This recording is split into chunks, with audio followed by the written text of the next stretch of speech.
Hi guys, I'm Chris, And Mike. and welcome back to this week's No Limits, a Mitrap podcast. So what are you up to this week, Mike?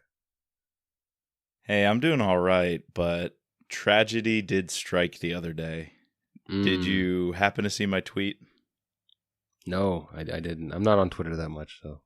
Okay. My hardcover copy arrived from Once Upon a Crime.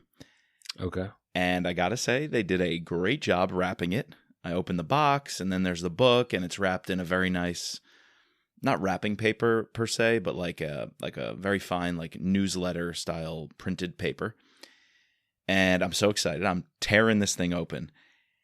And I had just finished telling Rosie about how I ordered the one that comes with a signed page of the original printed manuscript. You got that? Nice. Dude, I was so excited. I'm in the middle of telling her about it as I'm ripping open this package. And guess what? The manuscript page is not tucked into the book. It was underneath the wrapping, but outside of the book. I tore that thing right in half. Didn't even realize, crumpled it up, threw it in the trash. No. Yeah, I did it. I messed up. Holy shit. Yep. I feel so bad for you. I tore it right through Kyle's signature, like dead center. You can't even signature. oh. I feel so bad. I'm sorry, bro. Hey, that's all right. What page That's was all it? right. What page was it? Oh, what was my lucky number? I got it here. It's my new lucky number now. Or maybe unlucky number. Yeah, I took a picture. Remind me to text this to you. It's got the page ripped in half. Right there. It Oh, was no. 145. 145. May you rest in peace. Well, you can still keep the two pieces, but Yeah, that I can. Oh, and the hardcover book looks it pretty baller. nice. Mine's coming soon. Yeah. The good news is I got a copy for my dad as his birthday gift, and I warned him when he opens it to be careful. So at least the Martini crew has, there's one Let's intact. open those up with some felt gloves, and we're like tucking underneath the tape to pull it out. Right. Very like I think I have a cousin who does that at Christmas. Yep. And we're just like, fucking rip it. Like, she's trying to like save every Wrapping single piece of paper. Every single bow she wants. Oh, it's funny. It's funny. Sorry, bro. That stinks. Yeah, no, all good. I learned my lesson, and I thought back to Treebeard and Lord of the Rings. Don't be hasty. One of my favorite quotes. So, I just don't be hasty. There it is. Oh man, this is live on the pod. I didn't even know my instant reaction to that crushing defeat. It was. I felt like Mitch in Total Power. Oh well. Now, what's good with you though? What's going on? Nothing, man. So you're the reason why I got this uni. So Pizza time. Pizza time. For our listeners out there who don't know what an uni is, it's a bro pizza oven, hipster pizza oven. It's pretty sick though. Cooks your pizza in like 60 seconds. 900 degrees Fahrenheit. Yes, gets super hot. So I got it for my birthday, and it came in actually it took a while to come, so it didn't. Yeah, they're back ordered. I think Caroline ordered it for me in April. It came in July, but I just unboxed it for the first time because I didn't have time. Right. And I'm doing this pizza party on Saturday. Nice. So I need, and you told me you should practice. You got to practice. The thing takes technique. I'm practicing again on Friday. There you go. You got this. So yeah, no, it was great. Even though, had a little bit of burnt pizza. Caroline's like, is that carcinogenic? I was like, tasty carcinogens. Let's ask a scientist. Any microbiologist around? That's I'm supposed to be able to answer that question, but Well, hold on. There's our connection to today. Burnt pizza with carcinogens can cause cancer. And today, we unfortunately are dealing with a dying Stan Hurley, who just passed away in The Survivor, or Louis Gould, we should say, killed him. And that's what we're getting to today. Got to, man. Got Big to. Stan. These last couple of books we had, I guess really starting in American Assassin, we really got to know this character a lot more, the backstory, really fleshed him out. Doing looking into some of these notes, I didn't even realize it was a while before we got Stan Hurley in this series. Right. He doesn't even show up until Extreme Measures. But he just feels like he's been there the whole time, Right. Does that make sense? I guess he fills the void after Thomas Stansfield is no longer in the books, because Thomas Stansfield is very early on. Right. And then obviously we get him in the prequels when he comes back. But yeah, what a man. What a guy. Right. And we just felt that, after the going out, how he went out in The Survivor, we had to do this tribute episode to him. So happy to talk to Stan with you today. And this is our third character analysis / tribute. Is that right? Yeah, we did one on Thomas, and we did one on the McReavers, the SEAL demolition and salvage guys, McReavers and a couple other people. Yeah. Yep. Hack and Strobel. Well, you know what we did in both of those episodes? We cheersed our mates with a limerick, and I believe it's time to have a limerick to Stan Hurley.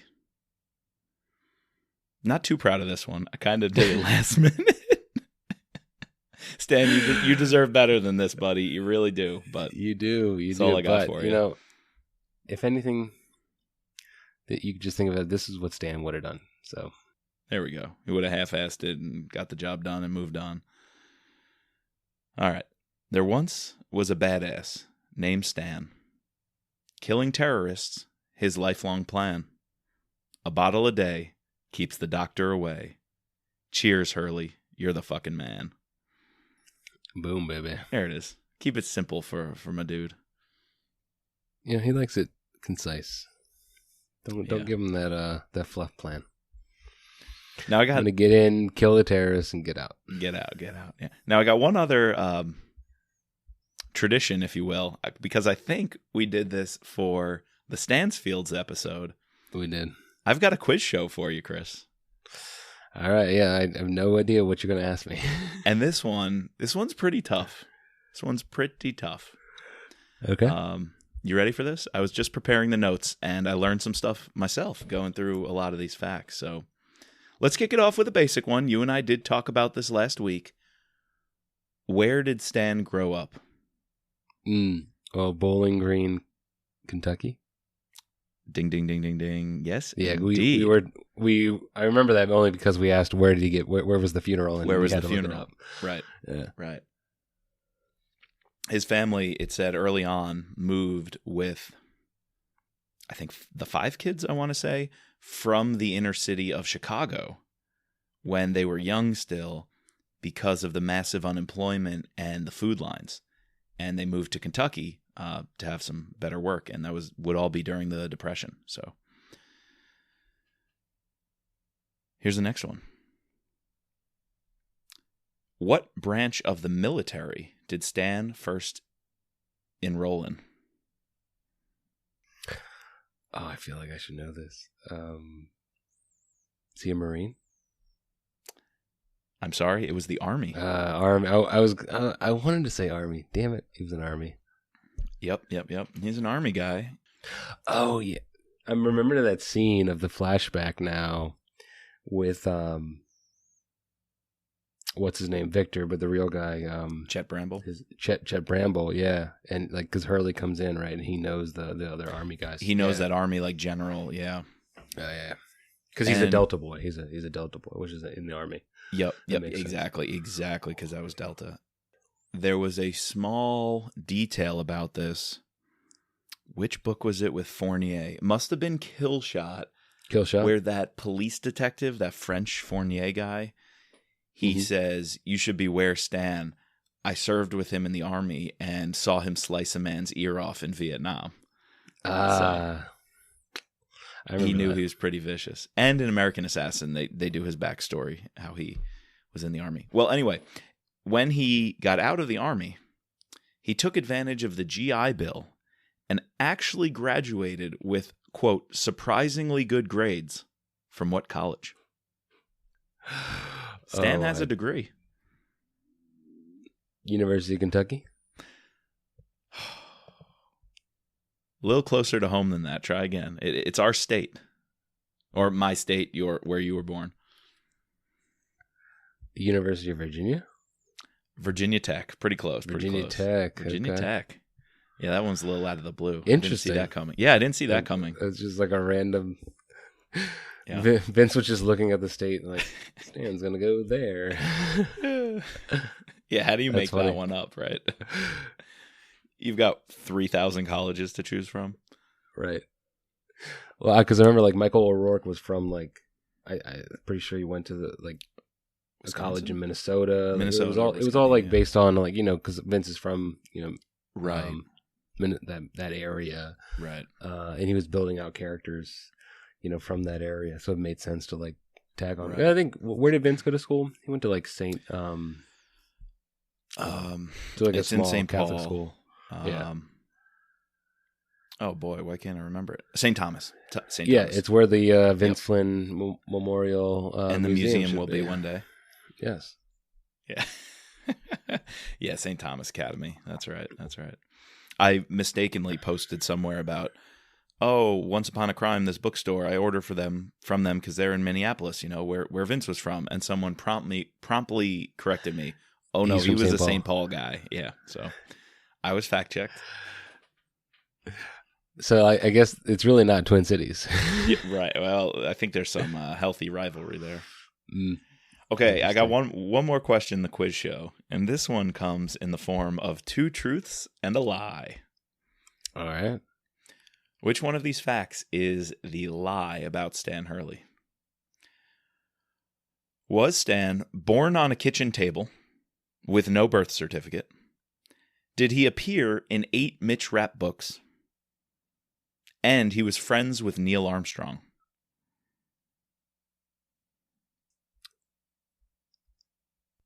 I feel like he was friends with Neil Armstrong. And the born on the kitchen table thing is just too weird to not be true. So I'm going to say 8 Mitch Rapp books is the lie.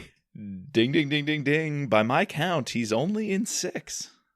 Really? Let's see. Wow. He first comes up in Extreme Measures, which we're going to get into. Right. Makes an appearance, of course, then in Pursuit of Honor when they're in the bunker at Lake Anna. Right. That goes right into American Assassin, which leads into Kill Shot. So that's 4. The Last Man, and he dies in The Survivor. Right. Yeah. No. Only That's 6, not 8. Can you believe that? Only 6? That's, 1/3 of the series? Yeah, it's up to 20 novels now. So 20, 21 soon. I mean, so obviously after he died. So like, what's the book what Survivor is number what? In the series? Yeah. In publication order, 1, 2, 3, 4, 5, 6, 7, 8, 9, 10, 11, 12, 13, 14, 15. The Survivor would be 15. Okay, so he's in a little more than a third of, like, up until his death, he had appeared in a third of the books. Oh, and let's think about Vince's books, right? So 1, 2, 3, 4, 5.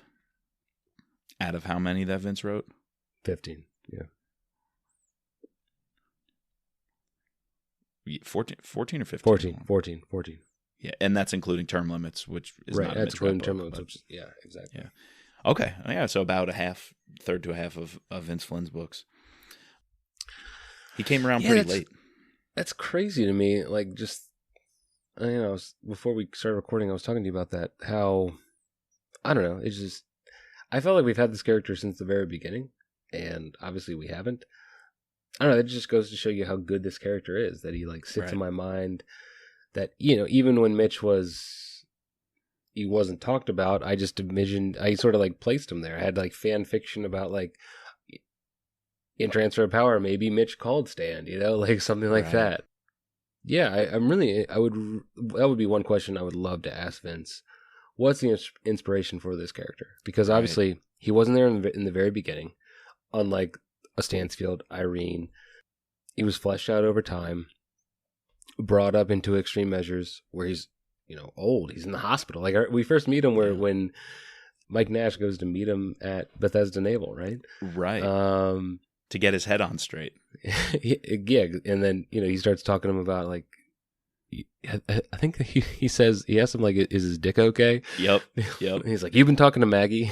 He reads into it that Nash is dealing with ED and some marital issues. Yep. And Hurley's flirting with the nurse. Naturally. Right. Always. So if that was the first time Vince put him in the universe, and it wasn't even a Mitch Rapp book, essentially, it was Nash coming to see him first, what was going on, and how did Vince decide to take this old man mentor that Irene sends Nash to and decide to make him the Rapp, mentor? Like, right. What was going on there?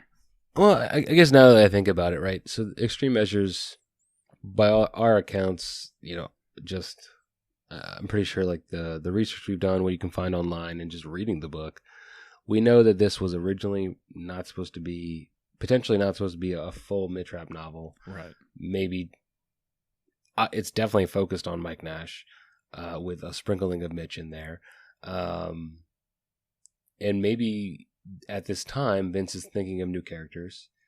He obviously has. I want to say he always had American Assassin in his mind, like what that story was. He said that. So maybe he had this idea of a mentor, and then this was an idea to, all right, well, I'm already introducing all these new characters in this book, or I'm introducing some big players in this book of a Mike Nash. Let's bring him in. Yeah. So, because you figure it's 2 books later that American Assassin comes. So right. Yeah, I think that's a fair way of reading it. Almost like Extreme Measures was a playground to kind of explore, branch out, try new things, and definitely with the intention of bridging those 2 universes, which just happens so fantastically well. The way Nash is brought in and the way Stan is brought back in.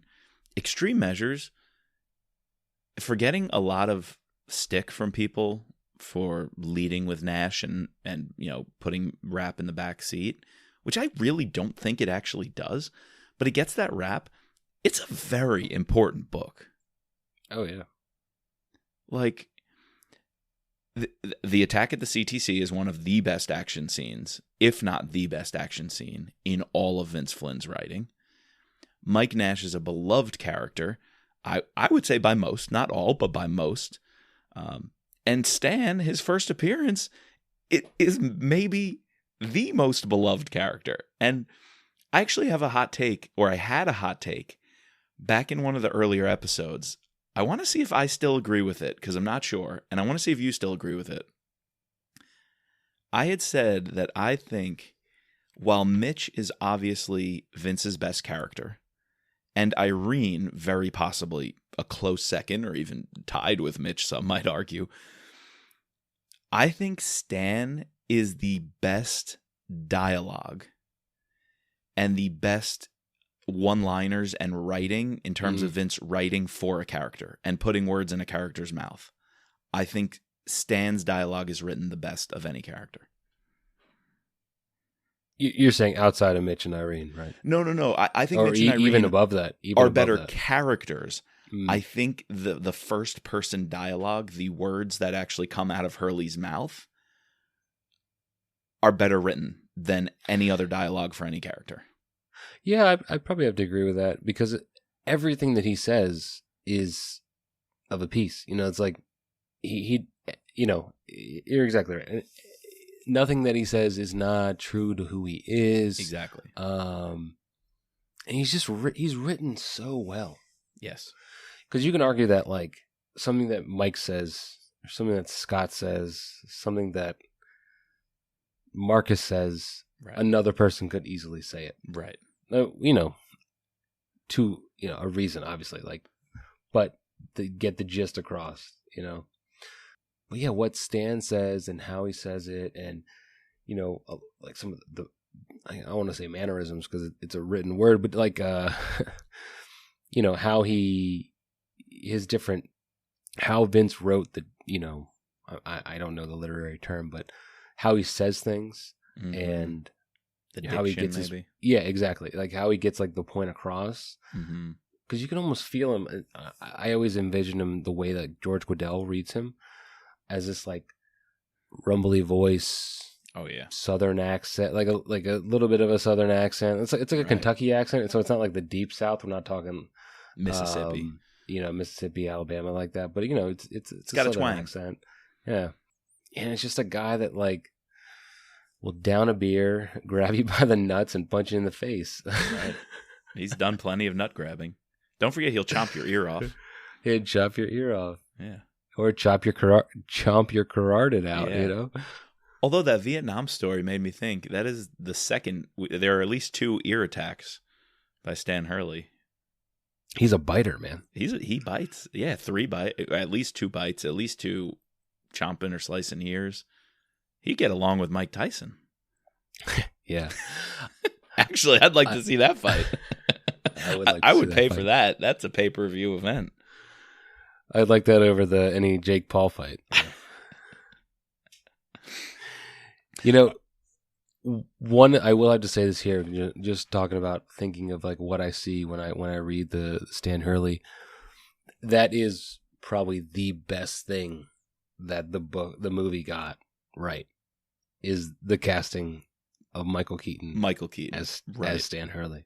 Yep. And like, obviously he didn't do the Southern accent, but like, just that gravelly voice, his attitude. That's even the scene where he bites, the dude's ear off. Yep. I don't know. That was Stan. That Stan and Michael Keaton in that American Assassin movie is the best part of that movie. 100%. It's not only the best part of the movie, it's the most redeemable part in the movie in that they stayed true to Vince's vision.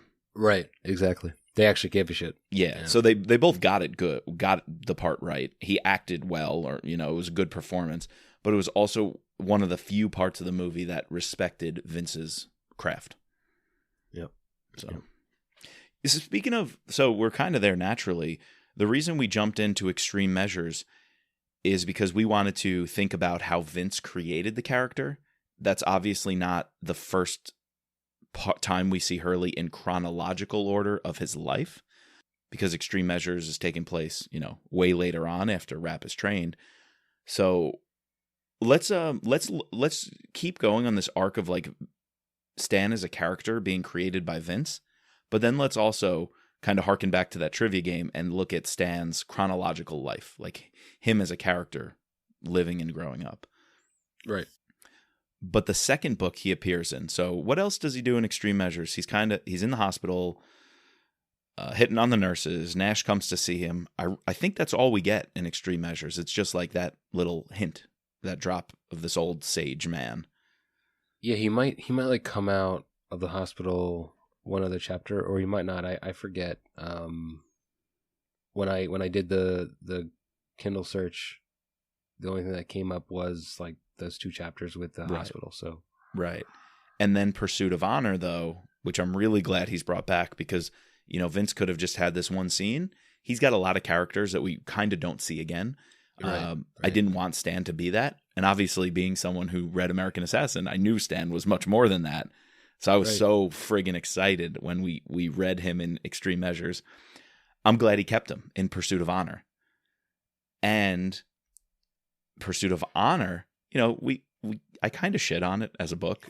It's actually, I'm 99% sure it's going to be bottom of the barrel at the end of this whole Mitrap pod definitely project. Vince's worst book. Yeah. And I would say maybe Vince's worst book. Between Kyle and Vince, maybe it's still bottom. To be determined. But what's cool about what Pursuit would you of put Honor? If Kyle's below? You're a total power hater, so it's worse than Total Power. Pursuit of Honor. Yeah, I think so. There's that other one. A lot of people didn't like Red War. I liked it a lot. Yeah, I can't think of a worse book. I mean, maybe Enemy of the State, but I'll have to revisit that because I don't remember it so well. Enemy of the State, the one that just... Oh, no. Enemy of the State. Yeah, the name. They're too close.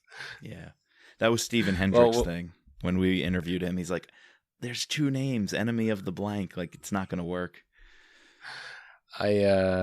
Well, we'll get into that in the next month or so. But yeah, no, he comes back for a couple scenes at I think Lake most Anna. of the time in the book he's all at Lake Anna. Like Yeah. all the times we see him, it's either in the beginning or later on when Mitch like brings back another person or has to go back and deal with this Glenn Adams. Glenn character, Adams, right? right? But that's so for not liking the book, and I think this was my original thought, for not really liking it, it's doing a lot in the sense of Vince is now playing with this Lake Anna safe house, and he even says Hurley is living there and built out this underground bunker because the underground bunker and this holding cell was not there in American Assassin. And also Vince starts hinting at Rap's training.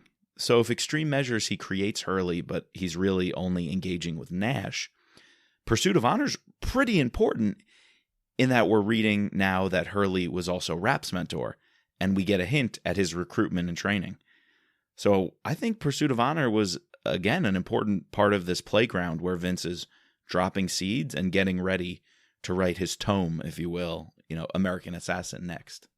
Do you think we know he knew American Assassin, but do you think he purposely put this in Pursuit of Honor wanting to get there, or Pursuit of Honor was still him figuring it out?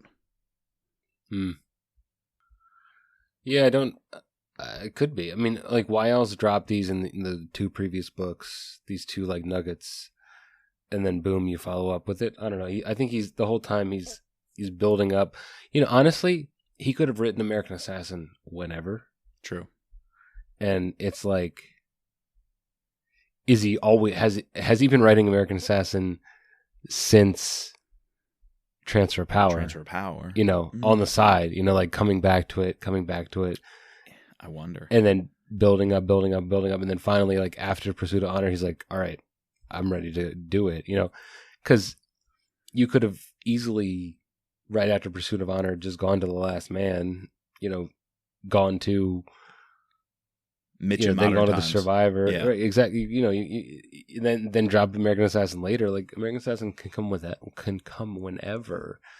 And to me, it feels like it felt like a good point. Pursuit of Honor is one of the stories that there's no, it's a conclusive story, right? Every sort of plot hole is tied up, right? So it was a good time to do it, and I feel like we've gotten all these little snippets of Rap's past throughout the series. I think he's thinking about it. He's conscious of it. I mean, we know he doesn't like notes, but I feel like maybe he's writing this story on the side, and then that's why, as he's writing that story, I have these facts. Yeah. Let me introduce this character, and then let me put him at the farm. At Lake Anna. Make this safe house, right? Exactly. The only thing I would say is knowing what, and of course we're not insiders in any way, but knowing what we've at least learned and heard so far, Vince would just sit down and write a book, and that was that. He's writing that book. Right. Like, he was that pantser, as we say, was writing and flying by the seat of his pants. So I don't know if he actually was writing down notes, or he might have been thinking about it, but more mentally and less of outlining, because knowing that was not exactly his shtick. But your connection back to Transfer Power, I remember reading the scene about Rap's father, and he had a heart attack very young. They were kind of disconnected. Rap really had to take care of his own and take care of Steven on the baseball field. I still love that scene where he throws the mitt down. And that's in Transfer Pursuit of Honor, right? I thought it was Transfer Power. I thought we would get that off the bat. No, I don't know. Sorry, I thought we got that in a scene when he goes back to like a baseball field when he meets with Scott in like some. It's important. Maybe it's fleshed out. Maybe it's fleshed out later on. No, it's important because that's my exact point, which is, when was Vince creating the backstory on Rap's father? Was that a setup to say he needed a father figure, if you will? Which Stan is not in many ways a proper father figure at all. He's teaching him to kill men and whatever, and he hates his guts, and he actually wants to kill him in Kill Shot. Like, Stan wants to kill Mitch, so he's not a father figure. I'm not saying that, but by giving us the backstory that Rapp didn't have that male influence, and he had to be the alpha male and take care of his brother and become a father essentially to Stephen, who was not disabled, but who, was had slow development physically, was maybe Vince like trying to toy with this idea of who then got Mitch where he was if he didn't have that figure. So he wanted to write his father into it, dying early, to say someone else is going to fill that void in a few books. Yeah, I would. That's another. I would love to know. Did he? Was the story fleshed out from the beginning, or is it just an amalgamation of, as I'm going, I have to sort of revert back? And that that was interesting when we just recently talked to Kyle about Enemy at the Gates, and in discussing like these books and as standalone novels versus this giant creation, I just think about like another novelist like George R.R. Martin, who like you could think the reason that this book hasn't come out is because everything in this book relies on the thousands of pages in the previous book. And you almost need to hire like historians right for your like made up world to fact check you Yep. when you're making notes. Right. And, people like Kyle and Vince don't have that. Yeah. And, so you have to stick to like these, I guess they had tried to be as consistent as possible.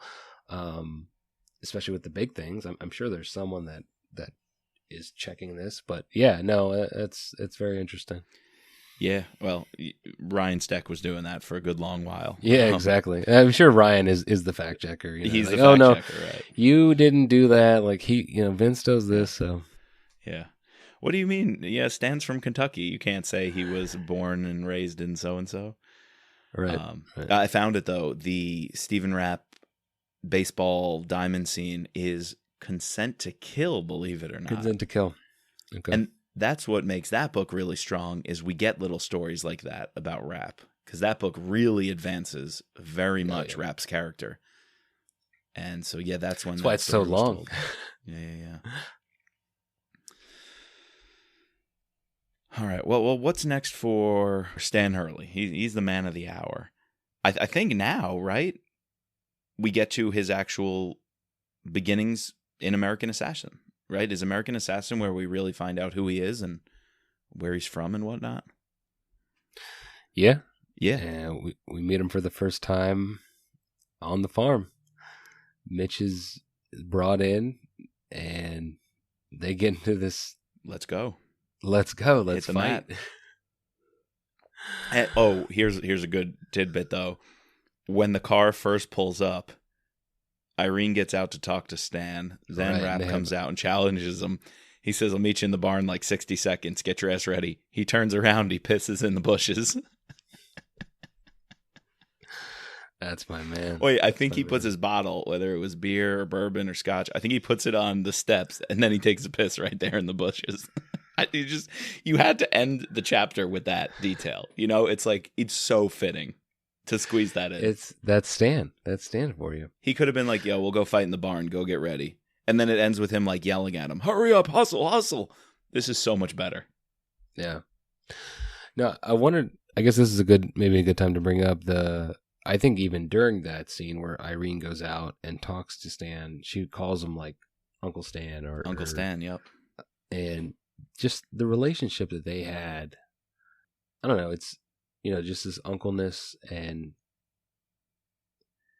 I think that he, especially because he was with her father in Beirut. Right. And I'm sure he feels somewhat a bit guilty for not being there when his father passed away and I guess survivor's remorse, right?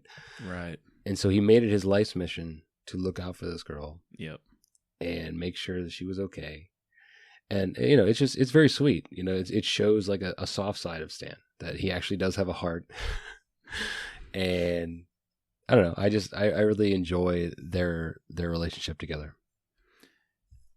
Yeah, I 100% agree with you. And we've talked about it ad nauseum, but just her calling him Uncle Stan starts a story, like that little glimpse of their relationship. You could write 3 or 4 books about Irene's childhood and her father and Exactly. what role Hurley played in it and Stansfield, and go back to the 70s and the 80s in Beirut. And there's a whole story there, and it's literally from one quick scene where Irene says he's like an uncle to me, and just Right. there's so much depth there. How many thriller novels have that level of depth between the characters? Even a series that's up to 5 books, up to 8 books. Very few have past 10 or 15 books. Even the ones that have, I feel like you don't have as complex a familial and relationship background as Irene and Stan, or Stan and Mitch. The friend and her and Stansfield and Hurley and Stansfield and Irene, because he was there in the whole crew of Right. Irene's Right. father and Hurley. Just, it's such a web, and the fact that Vince didn't write with notes and didn't keep records, like, what was going on in his mind to be able to create this universe that way, just on the fly? Like, it's impressive. I think it just shows good writing and Right. good, story editing and story creation and Right. world creation, because it makes you care about the characters. You care so much about the characters that we yearn. Right. We yearn. Like, I yearn for Stan Hurley and Thomas Stansfield prequel. Like Right. when they're buddies in the past, or you could do a whole book about like the bombing in Beirut and like Right. everything around that. I don't know. It just goes to show you that the details put on these minor things are sometimes, better than the actual plot. Like, not better, but like just lead to more thought than the actual plot of the story. Right. And there's so much you can unpack there, because writing American Assassin, getting the background, Hurley sitting there drinking Maker's Mark, and Vince drops this line, quote, "He darted around Europe in the late 50s and early 60s, and then Southeast Asia in the mid 60s, and the 70s brought him to South America, and then finally, for his biggest shit show of all, he landed in the Middle East." Like, there's a line that creates so much wanting and desire in me to, Right. okay, we didn't hear about Stan for all of the 70s in South America. Like, what disco clubs was he hitting up? What kind of, like, what was he doing? And then Southeast Asia, we know what he was doing. We know what he was doing in Southeast Asia. They show up to his funeral? Every time something is mentioned about Stan and a female companion, it's always like, oh, he loves the Southeast Asian hookers. Like, how many times does that come up in the books? Over, under 5? More than 5. Oh, and the 50s and 60s, he was in his 20s, so he was in his prime then. In his prime. So he only got to the Middle East as when he was older. Must have been the late 70s or early 80s, according to this quote. So not Right. older, but, at least seasoned. Yeah, and to me, he's just like, unlike Mitch, who is more like a blend in. He's the kind of guy that can blend into the area and, Right. Be this spy. What was Stan's Sherman? Like, that was his his alias. His alias. He comes in as this like American. I feel like he wouldn't try to pass as a native. He comes in as an American or Right. as a European, whatever. I don't know. I He just love was- that persona of him. Yeah, I think he was less that, like, I forget the difference between clandestine and covert, but one is like, you don't want anybody to know you're there. That's the difference, right? Clandestine and covert. Where one, you actually, it's okay, people are going to know you're there, but you're still doing things behind the scenes. Because he's not blending in. Stansfield tells us right away that Stansfield would be the one, at the embassy, running the show, more of the management and administration. But Hurley, on the other hand, would go into town, he would go into the rough parts, and he'd want to be seen. He'd want to know the prostitutes. He'd want to know the barbacks. He'd want to get deals in the black market. And he couldn't do that blending in. Like, people would have known he was an American, but he was making relationships. Right. That His would MO pay is to off. come in and try to act like an American gangster who's doing dealings on the black market, Right. so he can have all these other black market friends, And get them to trust him. connections. Exactly. He's not trying But to he's dupe actually, them. He's trying to get them to trust him. Yeah, or Yeah. turn them. Yeah. He became Stansfield's indispensable man. And He then did. Stansfield says to him, quote, "I'm going to turn you loose. I want them lying awake at night, worried they might be next. I want you to scare the shit out of them." So Stansfield is his handler, right? He's handling him, exactly. Yep. And these quotes I've got are from, I think this was all still American Assassin, and it was Stan in his 30s in Budapest, 1956. So he was still in Eastern Europe in the 50s. No, Hurley was in his early 20s. Stan was in his 30s. So, excuse me, Stansfield was in his 30s. Right. Stan and You have to- Stansfield throw me off. And Stan Hurley was in his early 20s. So he's still almost 10 years younger than Stansfield when he was being run by Yeah. him. To me, I think we might have mentioned this on the Stansfield pod, but you feel like that the relationship is brotherly, like older brother, I younger do. brother. Yeah. Yeah, that was a good insight you had. I remember that one. And he saves his ass. So Hurley nearly died probably a zillion times. But one of the closest Hurley was to death, it says here, nearly 3 decades ago, Hurley could still remember. His stupidity had almost cost him his life. If it hadn't been for Stansfield's magnanimous attitude, he would have died that day. Magnanimous attitude. I want that little short story. Right, because it makes me think Stansfield didn't save him, like do something heroic and pull him out, but more covered for him.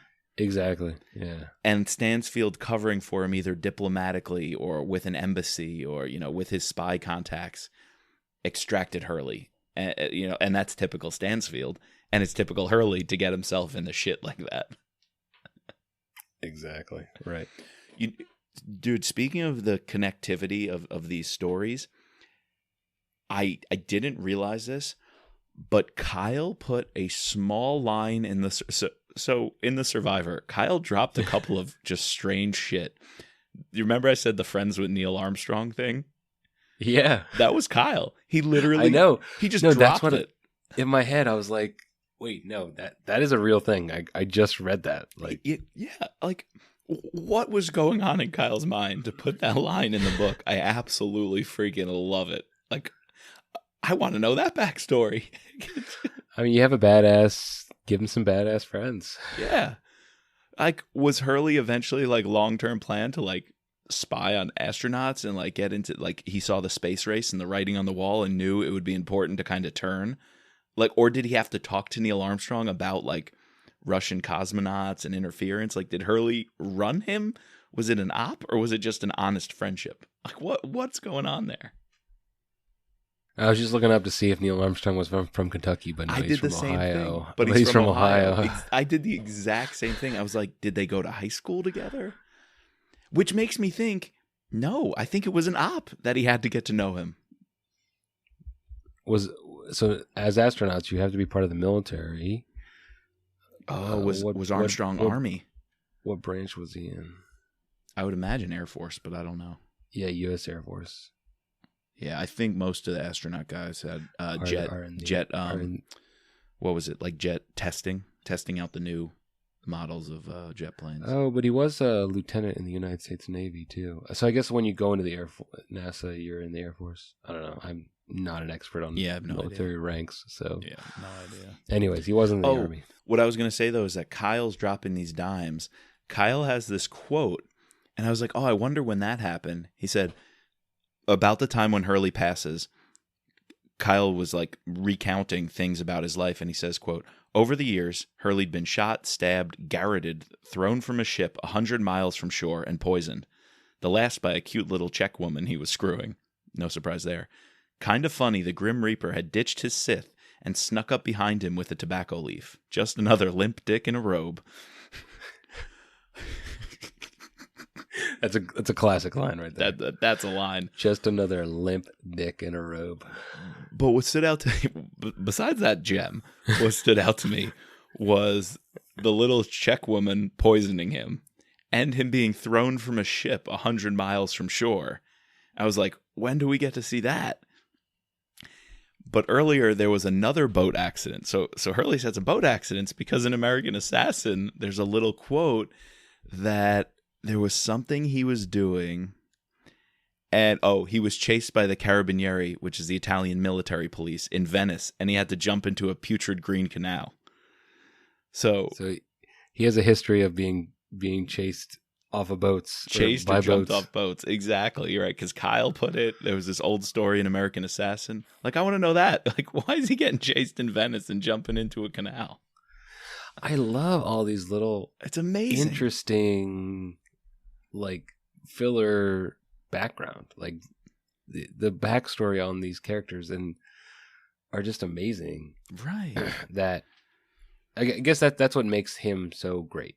Like, the fact he's so fleshed out. Right.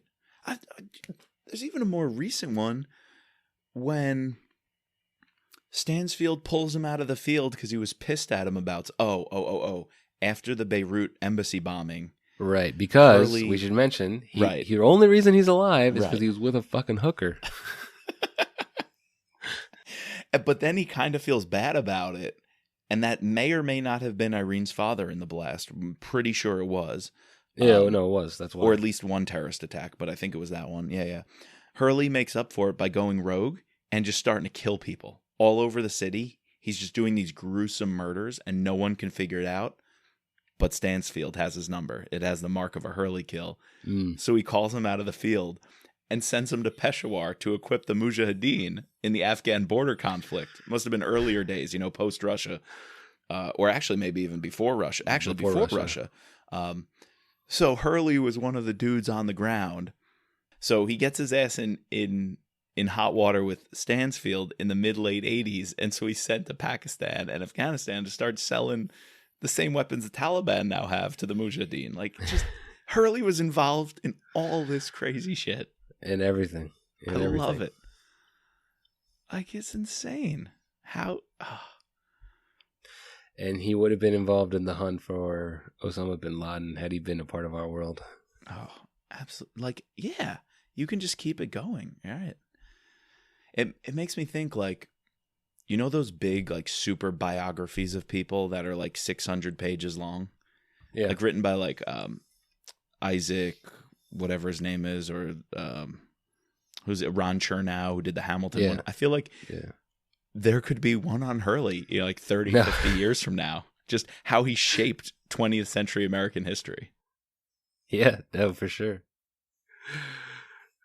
Essentially, like, Vince has put him at every single mainstay that the CIA has been involved with over the course of history. Like, Hurley has been there, which is awesome to think that, like, maybe there is someone who has been at every single pivotal moment in the CIA's history from the 1950s on, Absolutely. Well, obviously now that person would be very old, but no, that you're spot on. That's absolutely an analog for somebody or a handful of people out there. Right. Exactly.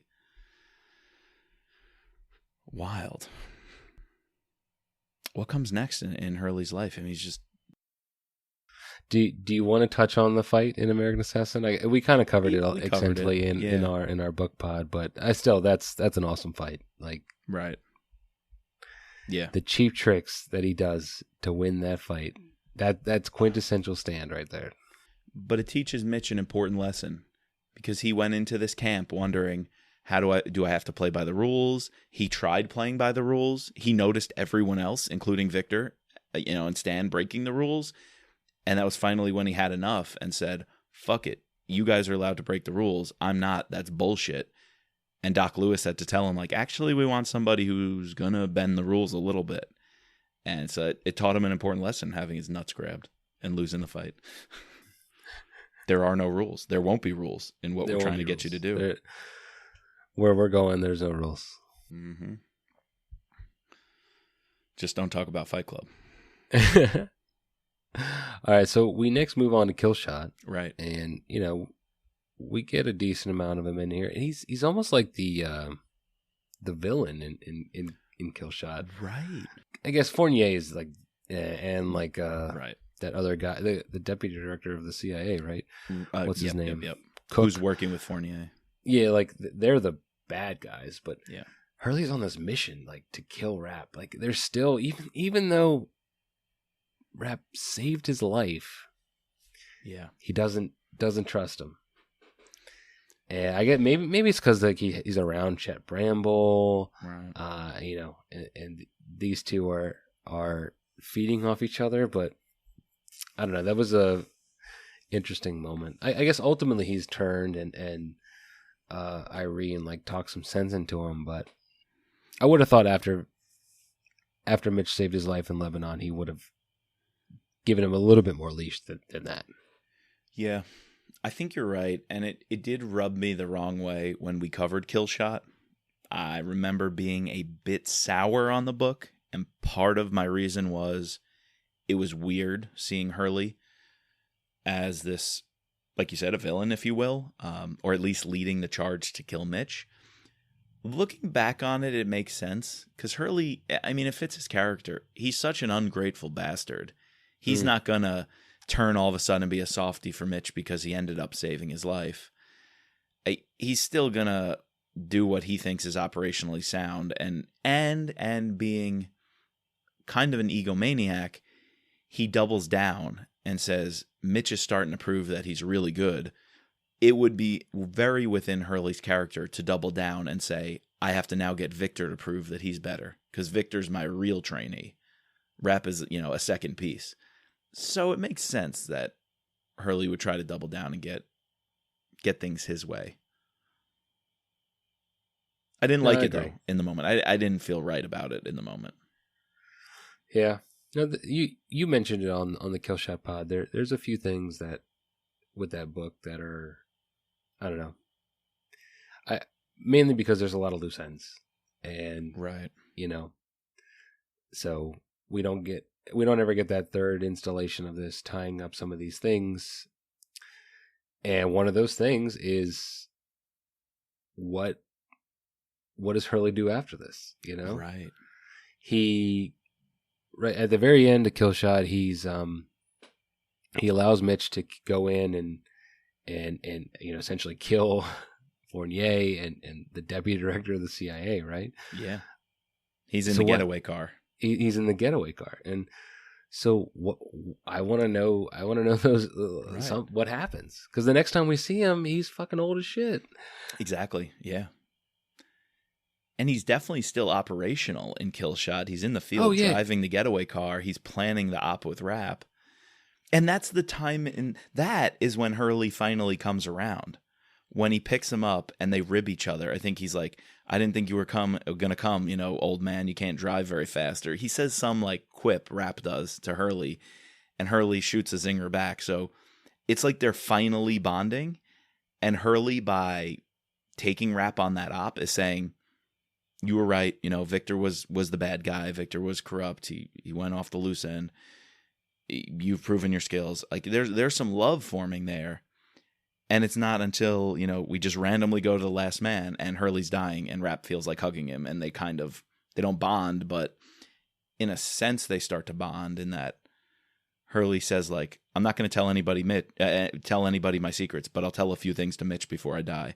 Like, how does that bonding process play out between Killshot and, well, I guess not Last Man, but Extreme Measures when he's in the hospital? Right. Yeah, because obviously the friendship that they've created it's definitely grown, and they've done a lot of missions together in that time. So, and Killshot is where we see that Hurley taught him some very operationally important things, like that shootout he has on the streets of, I think, some European city, maybe Geneva, where Rap's like, I got to count bullets because Hurley taught me, when the magazine's empty, how many bullets a guy's got left. Or if you're in a shootout, you can't win. Hide, cover yourself, count bullets, and then put distance between yourself and, and the situation. Like all these in the field things. Well, I want to see more in a Killshot sequel of Hurley teaching Rap a lot of these operational things he doesn't have yet. Because Rap is still a little green, being only a few months or even a year or two after his training. there's a lot after Killshot with Hurley having to still teach rap. So like, how does rap get from Killshot rap to the Third Option rap? Because like, right, those are two books that we see a lot of these, spycraft stuff. right, very Bourne Identity in Jason Bourne-esque. Whereas like Transfer of Power, it's Mitch being this operator and shooter. Like we don't really see him being a spy yet. But I want to know how Hurley, because obviously Hurley is a master at this.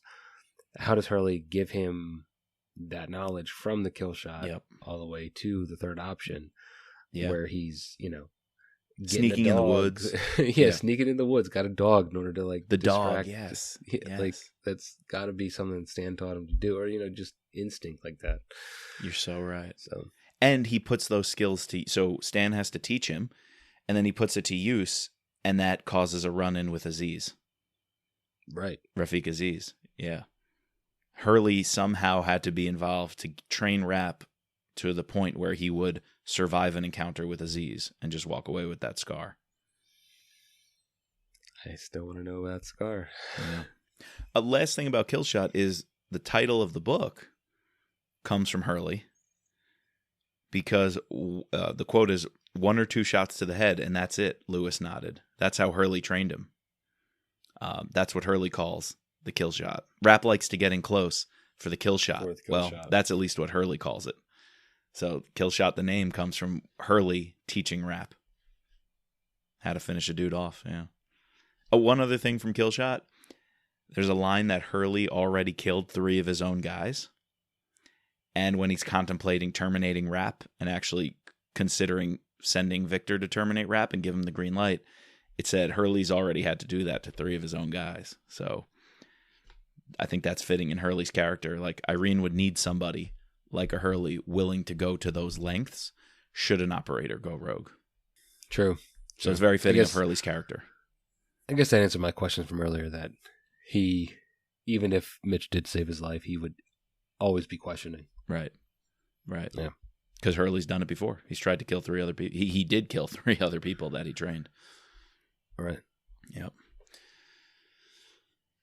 Well, that takes us to The Last Man, the last Vince Flynn written book with Hurley in it, and things have taken a turn for the worse. Stage 4 lung cancer. Yeah, and we find this out, and it's not even by Hurley himself. It's Mike Nash telling Mitch, right? Or Scott Coleman telling, one of the two, right? Yeah. When he's over in Afghanistan, right? Mm-hmm. And Mitch has to deal with this, and you see, it's like one of these moments where you see real emotion with Mitch, which you don't see that often. And he mentions that he, at one point, he hated, he has a hate relationship with this man. But I do think in the end he did love him. Yes. I think in the end he did love him, even if he didn't want to admit it. But yeah, this news in The Last Man, Mike Nash informs him. Yep. Both Scott and Rap, and Mitch is so taken aback by this news, he even lashes out at Nash. Right. He's like, "How the fuck do you think I'm supposed to take this news?" Like, right. He's like, "How are you doing, Mitch?" Like, "Well, how do you think I'm doing?" I just found out that a man who's I've known for is about to die and won't be here that much longer. Dude, Nash is a fucking punching bag. I'm sorry. Like, I know some people had some issues with some things. We're not going to get into that right now, but we will soon with Enemy at the Gates. Nash has always been a fucking punching bag. Mitch decks him twice. He's getting bullshit from Mitch like that. Like, I get that's a normal encounter 2 friends would have, but like you'd usually apologize to the friend after. Like, if you snap on them, they ask how you're doing. Like, how the fuck do you think I'm doing? You usually say, like, sorry, man, that it wasn't cool. I know it wasn't you. You were actually asking. Like, Mitch is never going to apologize to Nash for snapping like that. Irene never apologizes to him for sidelining him. I get, Nash is trying to be goody two-shoes like he has an office job, but he's really a fucking punching bag. Like, he's gonna snap one day. So that's all. That's all. That's all. Follow up more on that later. Talk to you in a few weeks. No, I agree with you. He's and I think he's put there for a reason, to be this anti-Mitch. You know, like, yeah, someone who has very similar attributes, but is different. You know, is the family man, is, you know, takes the limelight, and even though he doesn't want it, he kind of thrives on it. Once he has it, you know. So, whereas Mitch would even if Mitch, like, someone else did that to Mitch wouldn't go along with it. Mitch would walk away. I was about to say, I'm so glad Nash and Mitch's relationship is like that, because sometimes, as much as I love the two broing out, Scott and Mitch could sometimes be a little one-dimensional in the depths of their friendship. Very much so. It's they're very just similar. the op. Right, it's just the op. Make a few jokes about the op, cracks, make some wisecracks about it, do the job, finish it up, and then just say what's next, and we'll plan the next op together, and I'll call you in when I need backup, and you'll just do that.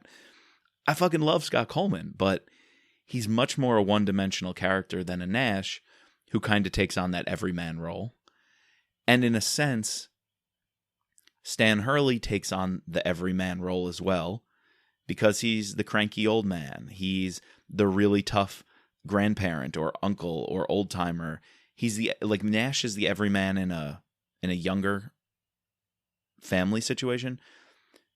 Stan Hurley is the everyman in the sense of every family's got the old crotchety drinking a bottle of bourbon, smoking a cigar. I went to school walking uphill both ways in the snow 15 miles. Like, I'm glad they're playing more of a role than a Scott, who is no one could really identify with on a personal level. I feel like Hurley and Nash, they allow average readers like you or I, or older readers like grandparents, to identify with the characters. Where Scott and Mitch, you really can't all that much. Right. They'll just box you out. Anyway. Very true. I think that's it. Like, I agree with him. We covered The Last Man Survivor over the last few weeks. You guys can check out those pods. We've covered Hurley's actual death and funeral, where Louis Gould kills him, but from the grave, he gets the kill on Louis Gould, who dies a few minutes later, bleeding out in another room, his final kill, and the really nice but small funeral, with the tie hookers and the priest, regaling their war stories together. Do you think the priest was De Fleury? Stansfield's buddy? I was thinking that, but he might just be another priest that Stan knew.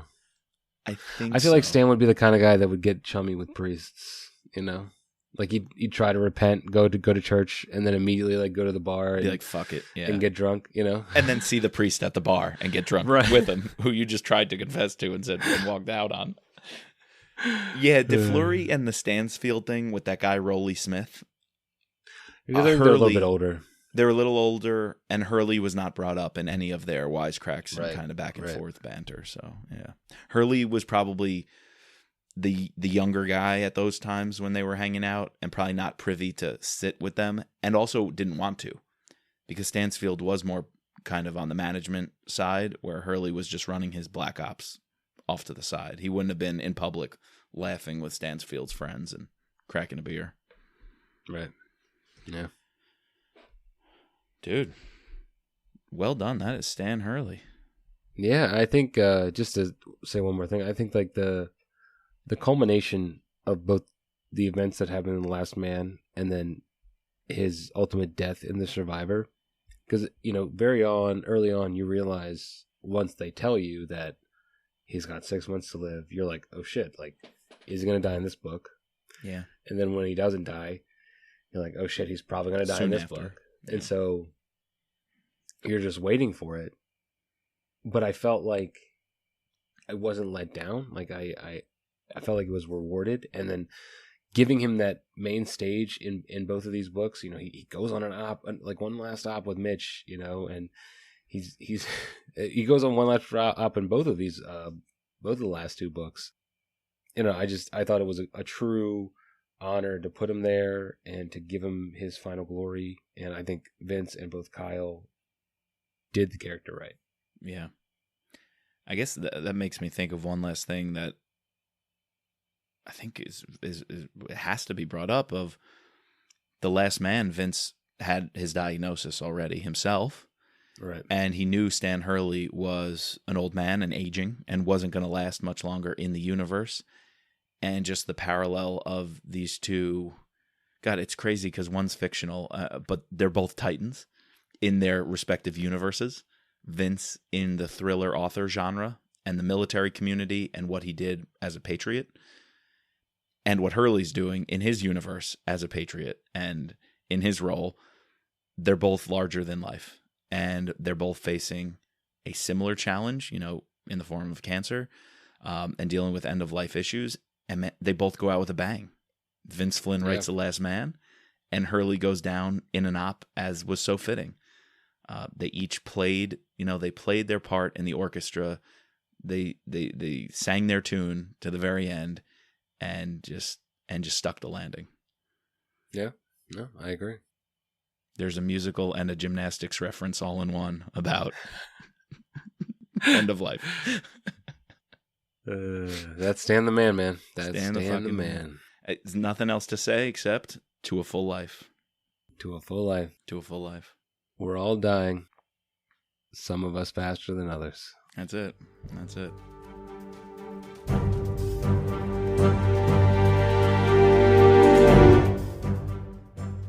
All right. Well, that was our toast to Stan the Man Hurley. We hope you enjoyed that episode. Next week, we will be giving you a very, very special episode. We had the opportunity on Sunday to sit down with the man, the myth, the legend, Kyle Mills, and talk to him in a spoiler-filled, not free, spoiler-filled pod. Let's go. About his latest book, which obviously you guys have all read, Enemy at the Gates. Mike, did you enjoy that conversation? I was over the moon. It was a complete 180 from our first experience with Kyle. But hold on, in the sense that for the listeners out there who don't know, problems. We had major major technology issues. It wasn't even our fault. We got and the hype we brought into it. I was so hyped, like the adrenaline pumping. We're getting to talk to one of our favorite authors in the whole world. I've never talked to an author before. So pumped. We're still young, right, with the podcasting thing. We were only on episode, 20? Maybe? Something like 15, 20? It was really early. We got tech issues. The audio came out pretty bad. Every, 2 or 3 minutes, he got dropped. His connection went out. Well, and the pod had to be, cut short because, stuff, this it kept was just happening. A process. Yeah, so. We lost the audio. Yeah, he cut out so much. We were losing audio. This one, solid. Rock solid, baby. Felt so good going into it. Calm, cool, and collected. So good walking out of it. And just Kyle is a man. When we meet up, I'm going to have some of that Tempranillo Spanish red wine that he was drinking with me, and we're just going to pound a couple bottles. I also just thought that I'd love to hang with the dude. Difference between the first time we met him and this time was, it wasn't as, obviously I was nervous, just because he's an author who's pretty famous, but I felt more like since we know each other a little bit, we've talked, this is our third time talking, we were able to have a little bit more of a conversation. Right. So, anyways, this is way too long for the intro for the next week episode, but we hope you enjoy that. We have to thank our patrons, our special operator, Sherry F., our special agents, George, Matt, Dawn, Dennis, Peggy, Catherine, Ray, Bridget, Jeff, and Mark. Subscribe, rate, and review using your favorite podcasting platform. Find us at mitrappod.com or on Twitter or Insta at mitrappod. And as always, just let Mitch be Mitch.